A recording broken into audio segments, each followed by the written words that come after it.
Everyone, Joe Waxman here, and in this video, I want to talk about the chart of George Carlin, famous comedian. All right, let me share my screen.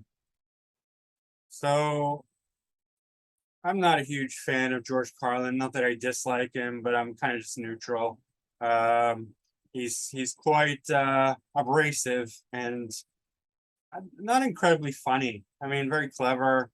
Um, you know, and I think he appeals to a lot of people, but I don't know. I mean, a little bit too negative for me. But anyway, who cares, right? I'm just, I gotta say my opinion because why not? Um, his ascendant lord is the sun, being that his ascendant is Leo, so you can see he's going right to the top, and that's always quite prominent. Shows somebody who just is just quick to rise to prominence in their chosen career field or in general in the public arena.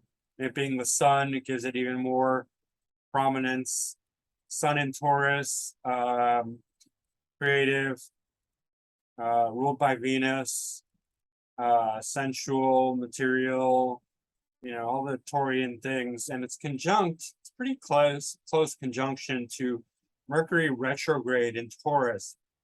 Now, the interesting thing here is that something I've observed is that when planets are retrograde in Taurus, they become so stubborn, such fighters.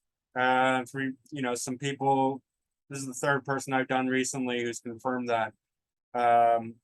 Muhammad Ali and then John Lennon also had planets in retrograde in Taurus, both of them rebels, fighters, and now George Carlin. So it's very prominent. And my theory is that any planets retrograde in fixed signs are going to have that quality, but even more so in Taurus, that just being that stubborn bull that will not move, that has his heels dug in, and you're just not going to get it to go forward. And that's George Carlin. Not Mars, but Mercury. So he's going to be belligerent. He's going to be outspoken and speaking against everyone, everything, just really like defiant with his words, with his intellect, because that's Mercury, right? It's not his Mars, like Muhammad Ali. It's his Mercury. And let's see. He joined the military, and then he was like, and then they asked him to, they kicked him out basically. It didn't really tell much detail in the Wikipedia, but I think it's related to his Mercury retrograde in Taurus. He was just being belligerent and not doing what he's told, I think. Also, Mercury is it's considered combust at 3 degrees. Now, it did not, Mercury combust tends to be okay, much more than Venus combust. Because it can withstand the heat. It's the fastest planet. It's very close to the sun anyway.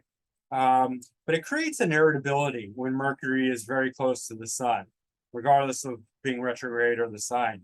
Mercury that close is just very hot, and when any planet is combust, there's certain irritability with the sun.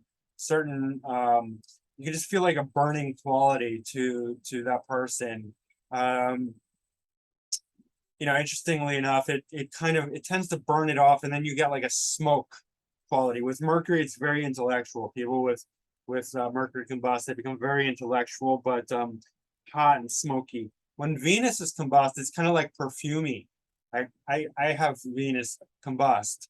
Venus combust creates a lot of trouble, especially in a day chart in the early life. Depending on which, because you have to look at the triplicity lords, because Venus is triplicity lords of anyway two of the signs, so that's a lot of houses. Anyway, that's more perfumey, like literally like lighting a perfume. You get a really nice fragrance. It creates a very nice personality, even if it creates a lot of difficulty.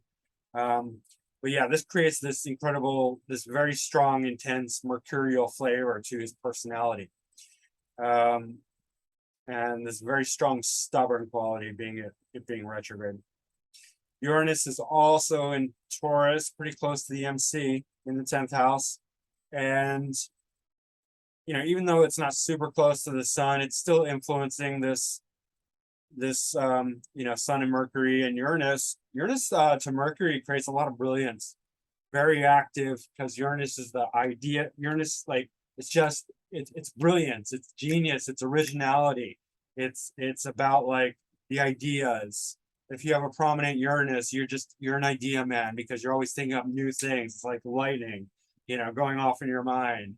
And when it's conjunct or in a strong aspect to Mercury, it's like turning that mind, creating ideas. And that's pretty much a lot of his brilliance, this creative brilliance in Taurus, where his mind is just becoming super active, coming up with all this very original material. That's Uranus. Uranus is so original, unique. Uranus never follows anything, and I keep saying, like, I'm very Uranian, so I don't understand how people follow things. And it's like poison to me. Like, oh, just join our group and be like the rest of us. I'm like, just shoot me first, please. Literally, like, it's impossible for me to follow anything. I'm not going to be like, I'm part of your group. That's not me. I would never do that. That's Uranus. It's just like completely original and unique. He's got his moon in Gemini with South Node, and here's where we get that. That's again that mercurialness. So his sun and moon are super mercurial. South Node conjunct the moon actually is a pretty difficult position. The humor. This is where the humor is coming from here. Well, also Uranus, because so unique and even like out of the box and absurd, right? Uranus can have that quality of just being like going to the extremes. Uranus is not about balance. Venus is about balance and creativity, like, because it rules Libra, and Uranus is about going to the extremes. It's very extreme because it's shocking. It wants to be like completely shocking. But yeah, and then the moon in Gemini conjunct the South Node. Chiron. Chiron's weird. Chiron's oddball. Chiron's wounded reject. And Chiron conjunct the moon, especially with South Node, shows that his heart, it's very sensitive. Even though he kind of has like this tough outer exterior, he kind of feels like this wounded reject in the inside. This complete outsider. There's just like, no matter what happens, he's gonna feel different from other people, and this probably makes him very sensitive to being different. But Chiron in Gemini is bound to be very funny because it's Gemini is Aquarius and Gemini are the two signs that are most prominent within comedians. Aquarius #1, Gemini #2. Aquarius is just funnier, at least for me. It's just funnier.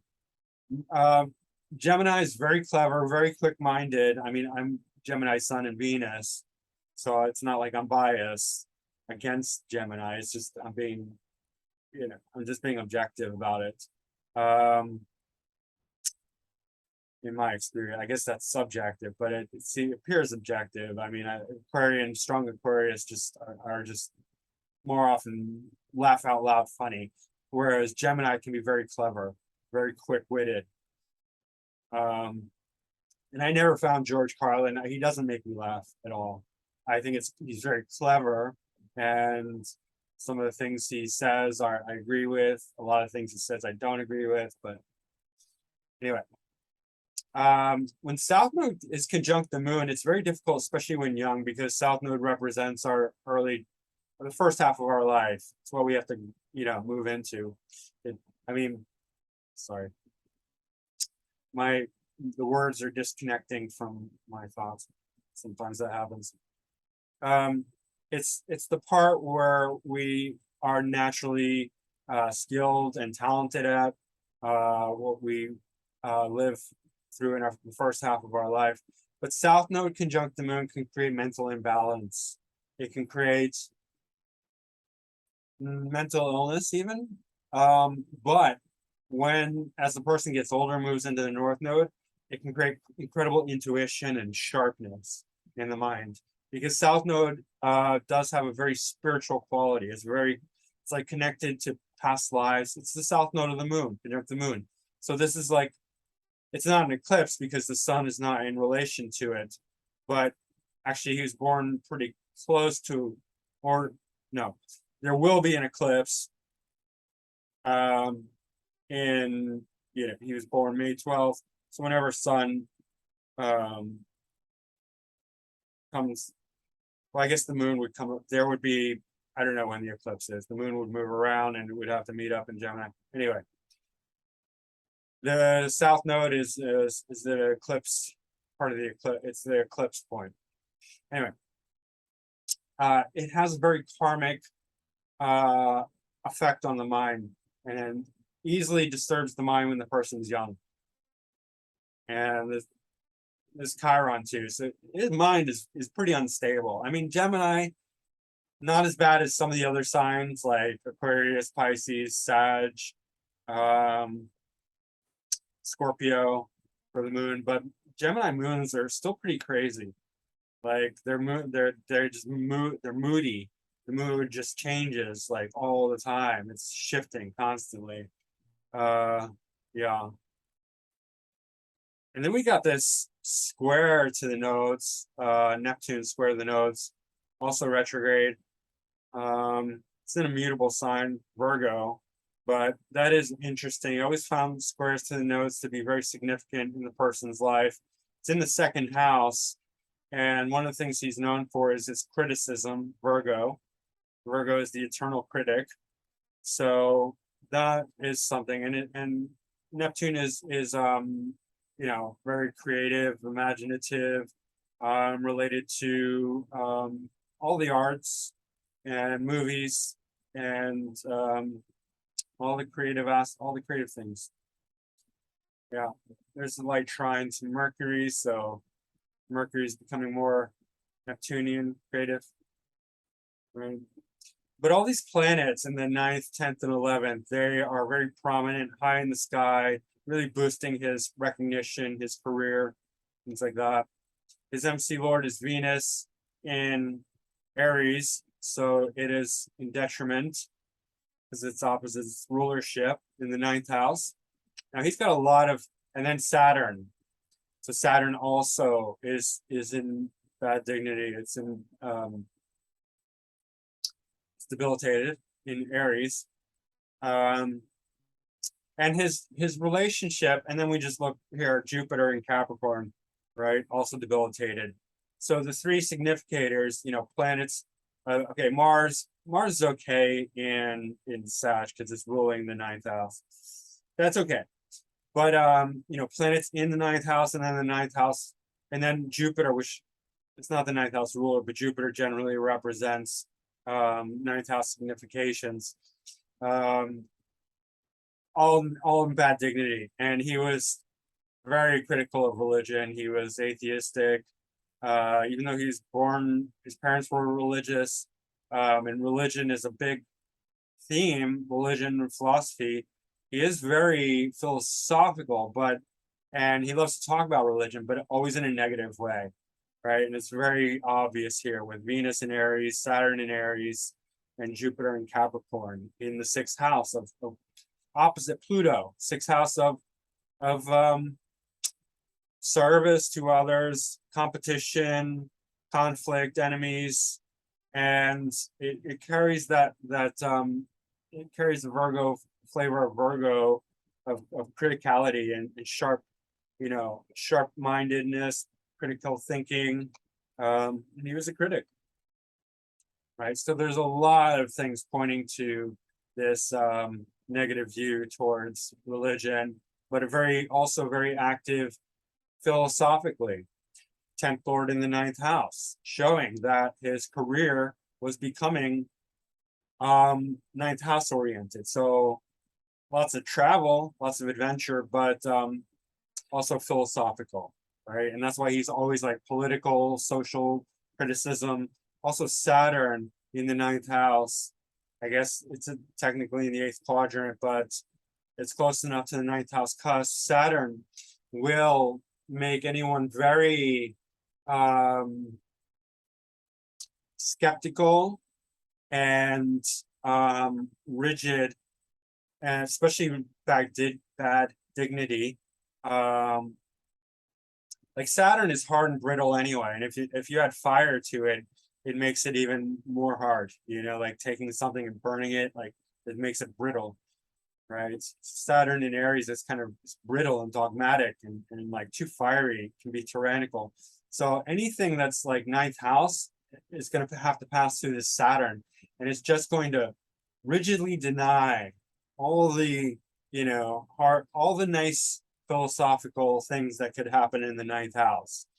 It's just going to make it very, you know, Saturnian, hard, brittle, dry, dogmatic, heavy, and you get that. You get that from him. He had this very acerbic quality, very clever, but very kind of negative and acerbic. And not that he wasn't a good person. I'm not trying to make him out to be a bad person. I don't think he was a bad person. It's not like that. But his just attitude towards religion, philosophy, did have that heavy quality. Ninth Lord Mars, also fourth Lord, going into the fifth house, within 7 degrees. So fifth house of entertainment, along with North Node in Sagittarius. Again, so we're getting this philosophical thing because Mars ruling the ninth house, going into the fifth house of entertainment. He's making entertainment, fun, games, performance out of philosophical matters, out of that rigid dogmatic view that he has, which he's making funny and clever. And with North Node as well. Fifth Lord in the sixth house. He's making it very critical and competitive and somewhat destructive. Jupiter opposite Pluto. I mean, and we also know that he had heart attacks. He died of a heart attack or a heart disease. I'm not sure what exactly. I think it was on. He had it would span several decades, right? And that's sixth house Lord in poor dignity and Jupiter in poor dignity in the sixth house opposite Pluto, right? That's a very difficult aspect. Pluto is the most powerful planet. The sun is the biggest. The sun is like the star and the biggest and the brightest. But as far as like raw power, destructive power, Pluto. The power to control, manipulate, the power to go to the extreme, the most extreme planet, Pluto. It's in the 12th house too, and he did have drug, alcohol, addiction problems. Pluto in the 12th house will often create that. I have Pluto in the 12th. I know what that's like. You have to heal. You have to really heal your wounds if you have Pluto in the 12th, because otherwise it's just going to get into your subconscious and make you really destructive. Right. But powerful creativity, powerful subconscious mind. 12th house matters. I mean, you can really get into trouble with Pluto in the 12th. Prison could be an issue because Pluto also represents abuse and control. And in the 12th house can relate to isolation, captivity, being in prisons, either figuratively or actually. Pluto in the 12th house, people can feel trapped for long periods of time by life. Like I said, it can actually mean being imprisoned for long periods or just being trapped by life in certain ways. So it seems that there were issues with his philosophy that somehow he entrapped him and enslaved him and snared him into this kind of opposition with health and negative philosophical views, pessimism, depression, I think he struggled a lot because you can see that his moon was really with Chiron and South Node. Also Gemini is really not a well balanced moon. And then I guess it's not square. There's a still square to Neptune, but not very prominent. It's mainly the South Node that are really people with South Node moon. I mean, they can become very psychic. They can become very spiritual and psychic, but they can also become very mentally imbalanced, and it depends. His Jupiter, with ninth house in Jupiter, his spirituality was just not developed well enough. So I don't think I think it just like made him kind of nuts. But he turned that nuttiness into a certain brilliant comedy routine. It's it's two-sided. On the one hand, yeah, he's brilliant on stage. On the other hand, he's probably just suffering his own mind because he is kind of crazy. I think it's both, right? I don't think it's one versus the other. I'm not trying to criticize him. I'm not trying to paint a bad picture of him, but it's like we see this man on stage and we think that's all he is. I'm sure he paid a hefty price off stage, just being like kind of crazy, right? And having major health problems and feeling trapped by it, imprisoned. Yep. The Saturn is not in terrible. It has the bonification of Mars. Mars is retrograde, but that's helping it out because Mars rules Aries and it's a really nice trine by 1 degree. Saturn doesn't really like Mars, but because it's in its house, it kind of needs Mars. Mars does benefit from Saturn, especially if it's not a conjunction. Mars conjunct Saturn or square Saturn is not good, but Mars in Saturn's sign or in good aspect to Saturn is good because Mars becomes more focused, disciplined, structured. It can focus its energy a lot more. Right? Like Mars in Capricorn becomes exalted, but Mars conjunct Saturn can create a lot of problems for the person because Mars is physicality and Saturn is the drying, the starvation, the calcification, the hardening of that. Just to give you an example, I have Saturn at 0 degrees Leo, Mars at 11 degrees Leo, MC at 9 degrees Leo. But even though it's 11 degrees Saturn from my Mars is my ascendant Lord in Scorpio. It creates problems for me. I've had lifelong problems with my knees. Saturn represents the knees, the bones, especially Capricorn represents the knees. Like I can't run because my legs will hurt, my bones will hurt for like days afterwards if I try and do too much. But Saturn does want to like focus my Mars. It's just super intense. Like it's good and it's not good, both. And if it was closer than 11 degrees, it'd be even worse. I could have real health problems. So, and violence and cruelty.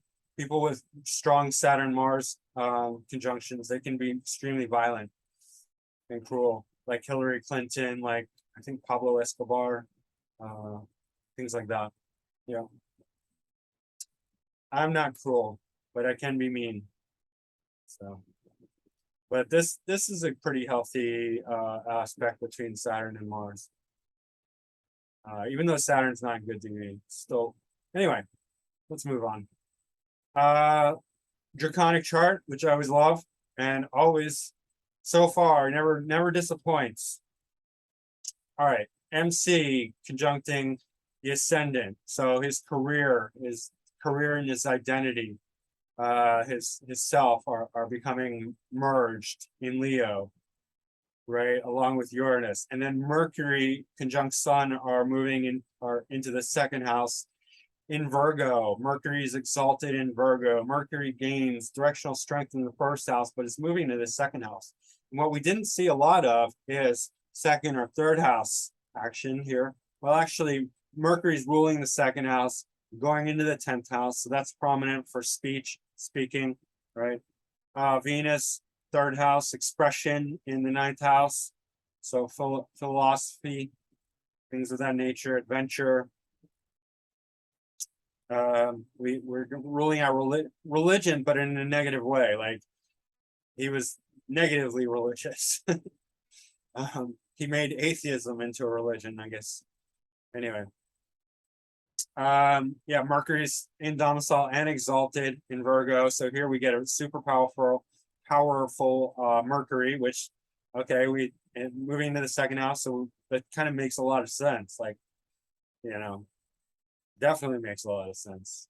Moon in Libra. And here this moon is it's still an air sign, but it's much more balanced because Libra is that balance. And peace. And so that's quite good for his moon. Probably kept him sane. It's in the second, moving to well, actually, conjunct the third house cusp. So moon in the third, very intellectual, communicative, expressive, right? Pluto and Scorpio in the fourth draconic house. So there's and Scorpio 29-degree Scorpio ascendant. So this explains a lot about his childhood. I mean, fourth house cusp in Scorpio anyway, right? But now we're saying Pluto and ascendant. So there was a lot draconic ascendant. There was a lot about his childhood that maybe wasn't there on the surface, but that he felt was quite powerful and potentially destructive and abusive. Yeah, his father was an alcoholic and died when he was young. Right? So that kind of makes a lot of sense seeing this. Yeah, he grew up in Manhattan. Draconic Pluto opposite Uranus. That's something that we won't see for quite a while. But that is a very intense aspect. Whenever the outer planets are in aspect to each other, it creates a very intense situation depending on their aspect. But in opposition, like when Pluto and Uranus were in Virgo conjunct, right? This mid-60s, we had the hippie revolution. And this is obviously not going to be as prominent as a natal aspect, but natal to draconic, I still think is something. You know, when we see conjunctions or prominent aspects, it still means something. So that's really intense. It points to his creativity, his powerful expression, his ability to, you know, create those thoughts. And then up here we have Jupiter, so we have a triple. And then Jupiter again, not bad in Taurus, but you know, still like his content was not just jokes, it was always social, political, big-minded, right? Jupiterian, even if it was not in good dignity. His natal Jupiter is in Capricorn, and we see this ninth house, you know, planets in bad dignity, Venus and Saturn. But still, Jupiter played a prominent role, very prominent role in his material. And his career is quite, you know, Jupiter makes a very expansive career. He had a very expansive career. He was ranked very highly on the like all-time greatest comedian list, the various ones. Like, even though like I said, I don't think he's very funny, but anyway, who cares? Neptune in the fifth house, although in Capricorn, moving into the sixth house, you know, that's fine, not super prominent, not really making any strong aspects. Well, to Saturn, I guess. Square. I don't know. North node over Saturn. North node is always going to be 0 degrees Aries in draconic chart, but still Saturn could be anywhere.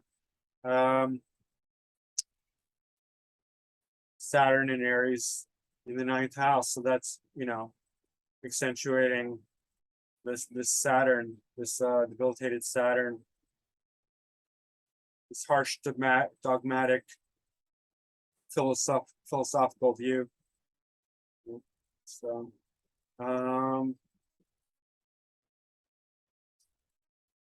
His ascendant lord Mars, draconic ascendant lord, is in Pisces in the 8th house. He could have had some interest in sexuality, big time, with Mars in the 8th in Pisces, but also occultism, secrets, hidden things. And this being draconic, it's not going to come out. You're not going to see this. This could have been a secret part of him, that he was into some 8th house stuff that was not very public.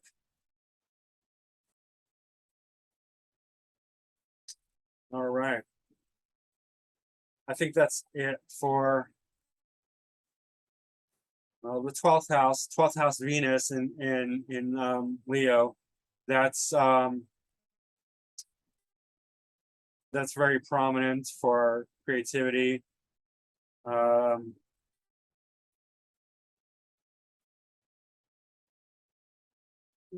Saturn, Cancer, I don't really have much to say about that. Anyway, I think this Venus is prominent. It's moving. It's coming into his ascendant. It just adds to his creativity.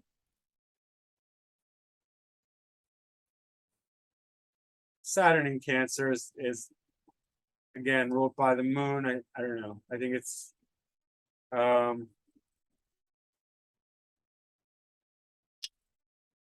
with the moon there's well,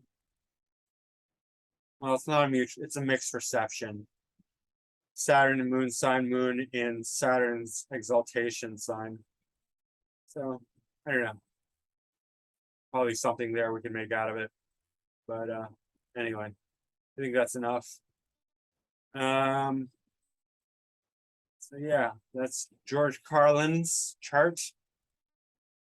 Don't forget to hit like and subscribe and share and book a reading with me. Macroastrology.com. That's my website. Macrogoldmachine@yahoo.com. It's my email. And you comment, and I'll see you guys soon. All right, thanks. Bye.